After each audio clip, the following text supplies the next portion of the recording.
Hello and welcome to Wisdom Trek. This is Guthrie Chamberlain and I'm your guide to wisdom and creating a living legacy. Thank you for joining us for our 7-day-a-week, 7 Minutes of Wisdom podcast. This is day 249 of our trek, and today we will continue to remain at camp as we search for nuggets of wisdom found in the book of Proverbs. Yesterday we explored chapter 7 verses 10 through 20. Since each day's discussion builds on the previous one, if you do miss any of the Wisdom Trek episodes, please go to wisdom-trek.com to listen to them and to read the daily journal. As mentioned on previous days, Paul and I are refining the daily concepts along with the worksheets for your life plan blueprint, which we covered in the month of January, and we'll assemble it into an easy-to-use workbook. I'll let you know when it's completed so that you can download it.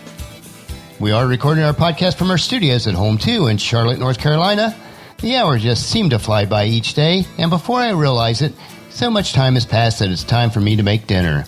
Dinner preparations is a time for me to sort of wind down for the day. I really enjoy preparing dinner, and we do strive to eat healthy each day. It is part of our overall life plan as we remain physically, mentally, and spiritually fit for a long time into the future.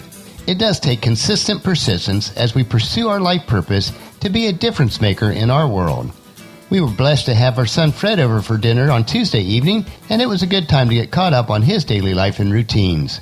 Let's now return to camp for a time of sharing and telling stories around the campfire.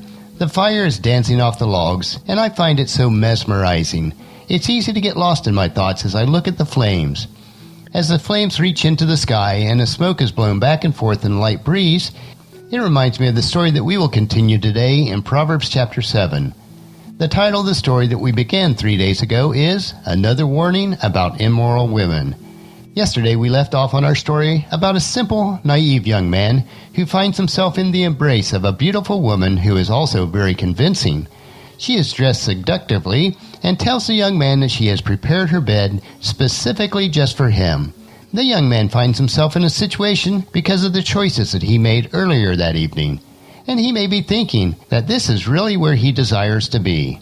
But we are told that he lacks common sense, and we know that he's certainly thinking with his body and not his mind, but he still has a choice at this point. Does he stay or will he flee? Let's continue to see how our story unfolds in chapter 7, verses 21 through 27, and we'll break the passage down into two sections. As we start, unfortunately, he does not flee as we continue with verses 21 through 23. So she seduced him with her pretty speech and enticed him with her flattery.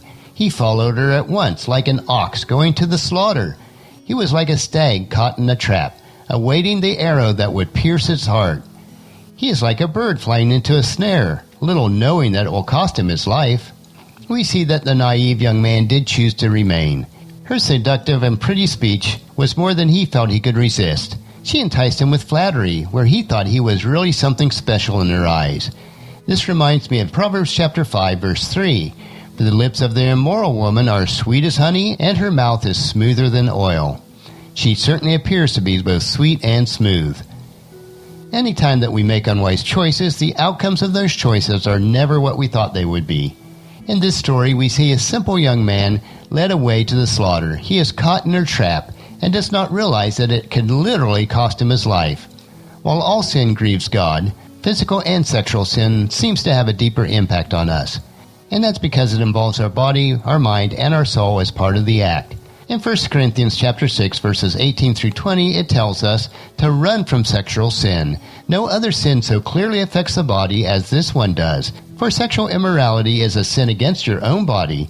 Don't you realize that your body is the temple of the Holy Spirit, who lives in you and was given to you by God? You do not belong to yourself, for God has bought you with a high price, so you must honor God with your body. Let's move on with our story in the last 4 verses of Proverbs chapter 7, where Solomon is addressing his sons once again. So listen to me, my sons, and pay attention to my words. Don't let your heart stray away toward her. Don't wander down her wayward path, for she has been the ruin of many. Many men have been her victims. Her house is the road to the grave. Her bedroom is the den of death. Solomon encouraged his sons to pay attention and learn from the story he shared with them.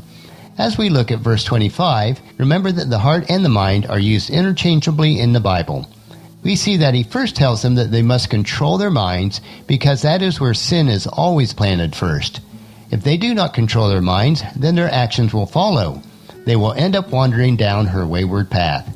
It is very clear here that this naive young man was not special to her because she has been the ruin of many. Many men have been her victims. In fact, her house is the road to the grave. Her bedroom is stacked full of bodies of men that she has brought down. Which reminds me of Proverbs chapter 30, verse 20, an adulterous woman consumes a man. Then she wipes her mouth and says, "What was wrong with that?" Were these men innocent? Absolutely not. If it were not for men's foolish decisions, there would be no prostitution. They are clearly without excuse. Do not ever blame anyone else for your unwise choices and the sin that may result. It all starts in the mind. In Philippians chapter 4, verse 8 tells us, "And now, dear brothers and sisters, one final thing. Fix your thoughts on what is true and honorable and right and pure and lovely and admirable. Think about things that are excellent and worthy of praise."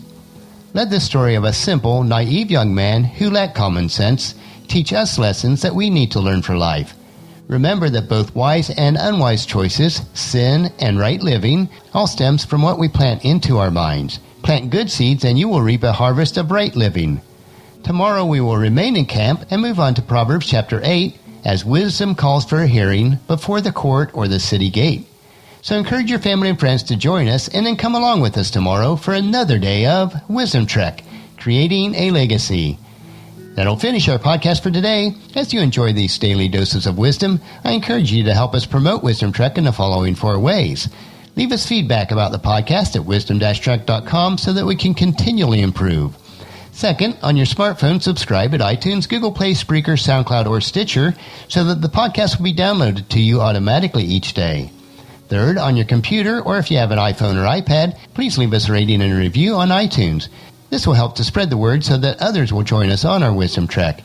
And fourth, most importantly, please share Wisdom Trek with your family and friends through email, Facebook, Twitter, or in person as you meet with them, and invite them to come along with us each day. The journal for today's trek can be found at wisdom-trek.com. Thank you so much for allowing me to be your guide, your mentor, but most importantly, you are my friend, as I serve you through the Wisdom Trek podcast and journal each day. As we take this trek together, let us always live abundantly, love unconditionally, listen intentionally, learn continuously, lend to others generously, lead with integrity, and leave a living legacy each day. This is Guthrie Chamberlain reminding you to keep moving forward, enjoy your journey, and then create a great day every day. See you tomorrow.